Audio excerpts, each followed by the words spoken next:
All right, what's up, y'all? Broken Games HDR back at it again with another video. So, more bad news for our beloved gaming industry. Warner Bros. Has announced that they are shutting down three of its gaming studios. They're shutting down Player First Games, Monolith Productions, WB San Diego, and canceling the Wonder Woman game that Monolith Productions were developing that they announced, I want to say 3-4 years ago, and it was supposed to use the Nemesis system, and we only got to see the Nemesis system used in one game, which was, well, technically two, but one franchise, which was Middle Earth, Shadow of Mordor, and um, what was the other one called? Middle Earth, Shadow of Mordor. Oh, yeah, and Middle Earth, Shadow of War, which was Lord of the Rings, and they trademarked that that system, the Nemesis system. And we thought, like it was a pretty innovative system for its time. People now like to look back and be like, oh, it wasn't that innovative and that impressive. I think people just like to I think people like to be contrarians. For what it did at the time, it was pretty cool. And I think it's still pretty cool now. And but they never did anything with it. They never licensed it out. We never saw it in another game, so they just put that in a fucking in the back of the trunk, and we never saw it again. It's just collecting digital dust, which is insane. Um, but yeah, 3 studios shut down. So Monolith Productions is probably the biggest deal because, like I said, they were working on this Wonder Woman game. They worked on Middle Earth. Uh, they worked on Gotham City Imposters. Yeah, yeah. Hey, those who know. Other games like Fair. What else? Aliens versus Predator 2.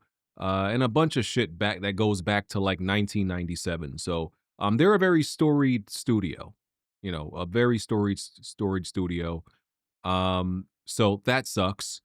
The other one was Player First Games, which I'm pretty sure they only made one game, which was Multiverses, which I can't remember if Multiverses was the game that they shut down because it kind of flopped. We know Multiverses is the Smash clone.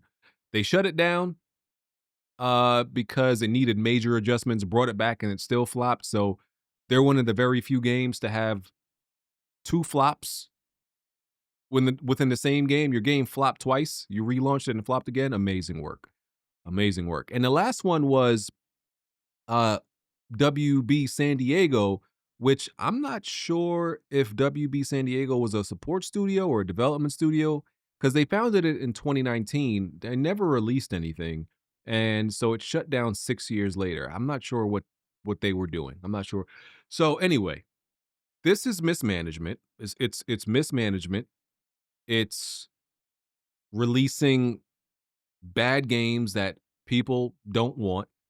Um, well, yeah, it's both of those things. With Monolith, they kind of seem to be like the real victim in all of this because they dropped two bangers right before their game got canceled. They dropped two bangers: Middle Earth, Shadow of Mordor, Middle Earth, Shadow of War. And that was 2014 and 2017. And that's like 8-9 years since then, unfortunately. Um, and that's just how cruel the gaming industry is. That you can be a acclaimed studio dropping great games, and because of like the cost of things, you could get shut down if you don't release a game that's making money in an adequate amount of time. So I think Monolith Productions is really the victim in all of this. Player First Games, sorry. Heard what happened to your man's, not sorry for your loss. I'm not shedding no tears for Player First Games and Multiverses. They definitely should have gone. And like I said, WB San Diego, I don't know if I'm missing out on something that they developed. Y'all let me know. We don't even know who y'all are, to be for real. So WB, yeah. So Monolith is the real tragedy here. So mismanagement, releasing bad games, and The gaming industry, I think, listen, I've always said this. I think part of it is there are too many games, too many studios, and not enough players to go around. I really think, even though the gaming industry has grown, I still think the amount of games and development teams that exist out there, I think they ballooned too much. They ballooned. The cost of gaming development has ballooned. It's too much.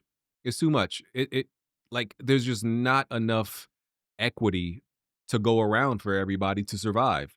So it's survival of the fittest. It's gaming Darwinism. Darwinism. Sorry, some of y'all got to close. Shit sucks. And this is why, listen, I say all the time, I don't get mad when development studios choose to play it safe. Like a lot of y'all be like, "Oh, games, they only game, publishers only want to go with the games that are gonna sell umpteenth amount of copies." Yeah, they want to go with the games that they know y'all are gonna buy. That's what a lot of them try to do, and they try to be risk adverse. Because this is what fucking happens. This is what happens when this is a lot of time what happens when you take chances. And sometimes even when you're safe, the same thing still happens. My point is they'd rather go down like playing it safe than probably taking a chance. Taking that chance is probably way more risky because you can get shut down like all these studios. Um, so yeah, WB got to get it together. They're fucking up. So there's still Rocksteady and of course NetherRealm and a few other studios that I'm probably not thinking of because there's a bunch of studios and subsidiaries. So let me say this about like Portkey Games, which works on Harry Potter and stuff. Uh, WB owns Avalanche also, right? Didn't Avalanche announce an exclusive game for Xbox that we never heard of? Am I tripping? There was an exclusive game that but maybe I'm confusing it because I think there's 2 studios called Avalanche. There's Avalanche Games and Avalanche Studios, I think, which is fucking dumb. Let me see. Avalanche Studios Games. Yeah, it's confusing. There's Avalanche Software. Yeah, there's Avalanche Software, which is owned by WB, and then there's Avalanche Studios. They're the ones who make like Just Cause, and they announced something recent, like in the last 5 years that we never heard from again. Fuck, I can't find that shit. Anyway, that's irrelevant. Want to talk about Contraband? There we go, Contraband. That was announced like 5 years ago. But Rocksteady is the studio in question now. Is Rocksteady going to get shut down? What's going to happen to Rocksteady? Uh, can they redeem themselves? I'm going to put myself out there, and I've been standing on this island alone. I believe that Rocksteady, if they are actually working on a Batman game, which they should be, and I believe it should be Batman Beyond, and those are the rumors. I believe they are going to redeem themselves and make an amazing Batman game. If it comes out. Hopefully it comes out. I think these studios were sacrificed for Rocksteady. I think WB was looking at the portfolio and said, "Okay, we need to shut some shit down." And they had a list, and those 3 studios got crossed off the list as a sacrificial lamb so Rocksteady could live. Because I would, if I was an executive, a decision maker over there, if I had to bet on a Wonder Woman game or a Batman game, I'm gonna take the Batman game. Has a lot more chance of being successful, selling better, all that, being critically acclaimed, all that shit. I was interested in this Wonder Woman game. I thought it would probably be cool, but yeah, somebody's got to die. It's gonna be those 3 studios and that canceled game. Um, so yes, listen, I'm the only one that believes that Rocksteady will be able to they have enough talent, that they have enough skill to still come out and make a Batman game. Yes, we probably won't hear about it for 3, 4 years, and there's a big question if they can even stay open for 3, 4 more years. I agree with that. I understand that because they are going to be using up a lot of development time and money, and we already know how much game development costs, by year. But I'm gonna put my money on them. I'm gonna put my money on them. I'm gonna believe in them that they will release a really good Batman game, and it's gonna be a redemption story. And of course, there's rumors about this Batman Beyond game being a PlayStation 5 exclusive.